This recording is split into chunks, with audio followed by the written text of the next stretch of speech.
So I was going through the remaining clips I was going to share, and this one caught my eye. This invasion showcases almost everything I've ever learned as an invader, so I thought it'd be a good place to summarize my entire playstyle. So, fuck it. Let's make one more.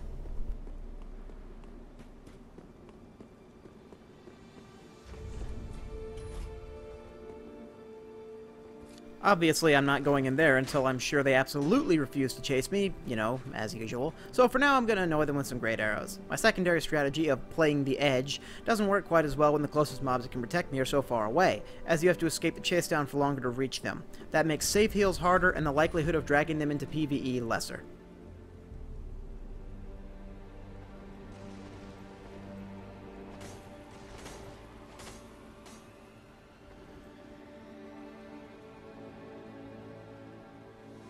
A dark moon. This changes things. First priority is to eliminate this blue before it can rendezvous with the host and his phantoms, but the phantoms may exit their camping grounds to protect a new ally, so I need to be on the lookout for that too. Look at the delay between the hit and that damage. That is some heavy latency. Roll catching this guy to death is going to be tough. Rather than go for the R1 wake up, I start sprinting behind him. The idea is to wait for him to get into a pattern of panic rolls, and then hit him with a roll catch once I've got the tempo down. This is much more likely to safely eliminate a wounded opponent, but it requires a lot of space to do, so it's only effective against loners. My stamina's empty, so in order to recover it and maintain pressure at the same time, I run up alongside the blue while he panics. You can't always rely on the blue to run for the hills though, so while I do this, I have my finger on the roll button, ready to reaction roll a turn and burn. Despite being right on top of him, I'm keeping a defensive mindset, at least until I've got enough stamina to attack again. He's locked on. That means he's gonna fight back. I can tell this player's a newer one to PvP, so I can count on him locking on to be a sure sign that he's going to fight. So I start swinging in the hopes of a guard break or a trade, and staying out of range of the greatsword after that. The fuck? Where'd they go? Don't tell me they're actually playing the level. Holy shit-a-moly, they are playing the level. I had the jackpot with these guys. So I get overconfident with hyper armor here and overcommit to 3 swings. Doesn't matter how big your weapon is or how small their weapons are, you can't just mindlessly spam into a crowd. Panic roll out, since I can't reaction roll both of their quick weapons at once. Sprint once I'm out of their range, get the heal in safety. I'd have led them farther into the mobs before I healed, but I don't know where the host is, and a surprise attack at low health could be the end. During a heal, you can't move fast to do any other actions, so it's a good time to move the camera around to see your attackers. Finally, I'm out of range, at good health, and have most of my stamina. Now is my chance for a turn and burn. 2 R1s, and then roll back the way I came. I went that way because there was an enemy behind me I couldn't see, and because there are mobs in this direction as well. This is the safest path. Alright, I saw him roll me once, so 1 R1 only. I'd hate to be caught in the middle of them while in recovery frames. They're both out of range, so now's my chance to heal. Getting stuck in the R1 blender can mean death even from decent amounts of health, so I heal early and often, even when it would normally seem wasteful. Remember, invaders rarely die with an empty flask. He's got a greatsword now. At full poise health, however, I can tank one of those, so I do an L2 to restore poise to 100%. Attempt to angle towards the other guy, he rolls behind me, can't swing at them both now, have to roll out.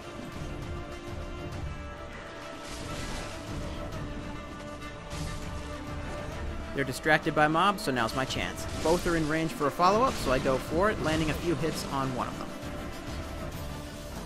Mobs are dead, but keep up the fight anyway. My best chance of luring them back into more mobs is to make it look like I'm retreating because I'm outmatched, not just running for assistance. Yeah, I've seen you spam parries enough to know that you're gonna miss everyone. No reason to try and play unpredictably here. Use the iframes to focus on the other guy, reaction roll his attack. He's too far away and he's got cover from his friend. A chase down attempt would just most likely result in me taking damage, so I choose not to go for it. Outspace guy number 1, rely on hyper armor to tank guy number 2. Hello Slayer starts swinging, and when it comes to PvEers, they'll usually keep doing what they're already doing, so I expect a couple more swings before he goes back into defense mode. His buddy's also out of range, so I don't need to worry about his attacks for the moment. I want to turn and burn them both, but Icicle's too far away, so I need to escape. Well, look at that. This one actually upgraded his shield. Sunken cost fallacy causes me to keep swinging at him long after it's safe to do so, and I run myself out of stamina while going for the guard break. I got very lucky that neither of them capitalized on it.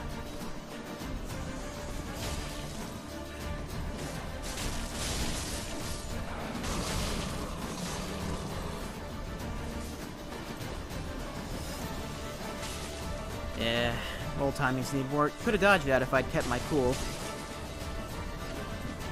Like I was saying earlier, when you need the heal, it's a great opportunity to drag them into a ton of enemies. No greater killer PvEers than good old-fashioned greed.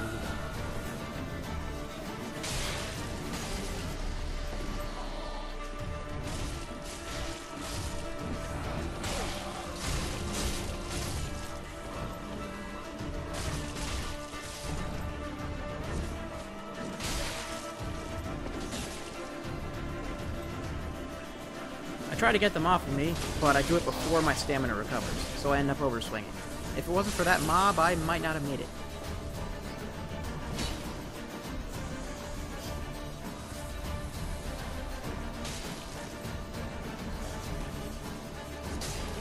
That time I had the stamina to get out.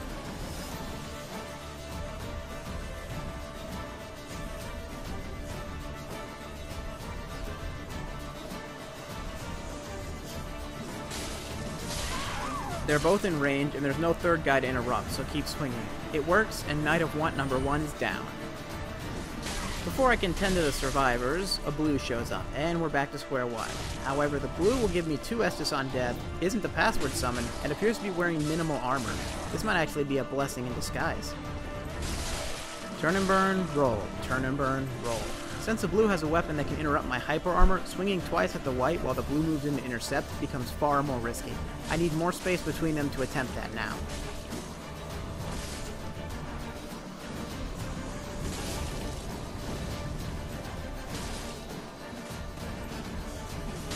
Hey host, you see how much better this is? How them keeping constant pressure on me, even with mobs around, is giving me more of a run for my money than all the bonfire 2v1s in the world ever could? Learn from these guys. They know how to gank.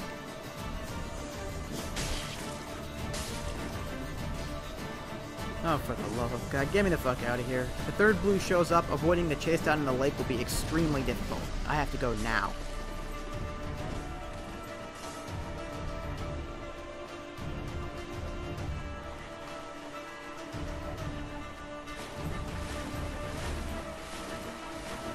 Just turn around every now and again to make sure nobody's throwing any bombs. Alright, we're good.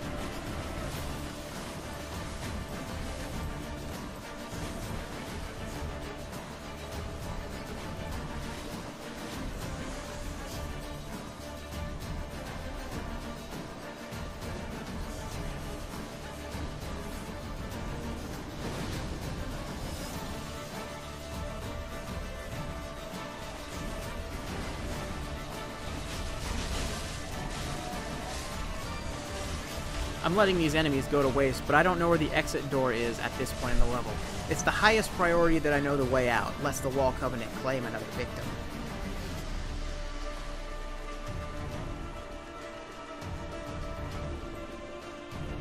Can't afford to look back now. Getting caught on these doorways would be a death sentence.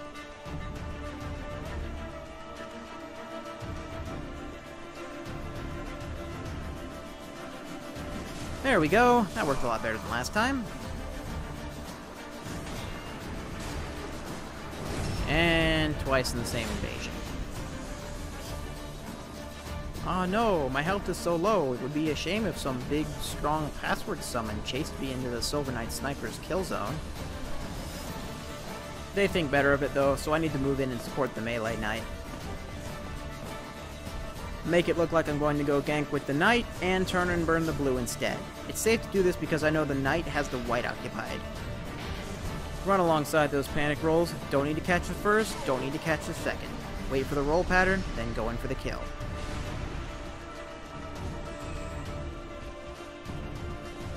Ah, the classic. The more things change, the more they don't change at all, actually.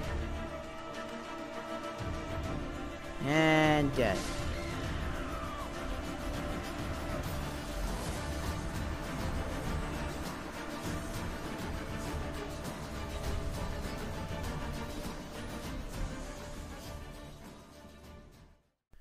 You know, looking back on all the videos I made, they're all so hostile towards hosts. With the exception of bad sportsmanship, the way someone plays a video game should be no measure of how you should respect them. I'm not a better person than them just because I'm more experienced. I'm just better at Dark Souls. Big fucking whoop. I got so damn superior when someone scared to lose his souls refused to leave the bonfire, as if not wanting to die in a video game is some kind of black mark on their character. But that's what everyone watched for, wasn't it? The whole sarcastic asshole shtick. I mean, I guess being good at the game and good at explaining it helped, but I doubt I'd have gotten anywhere on tutorial alone. Is that just it? Was my whole draw the spectacle of being a dick to people who didn't always deserve it? That's not what I want to be remembered for. So, part of the reason I made this last video was to experiment to see what might have been if I'd been less elitist from the beginning. I tried not to talk down to the host or the phantoms for the duration of the invasion.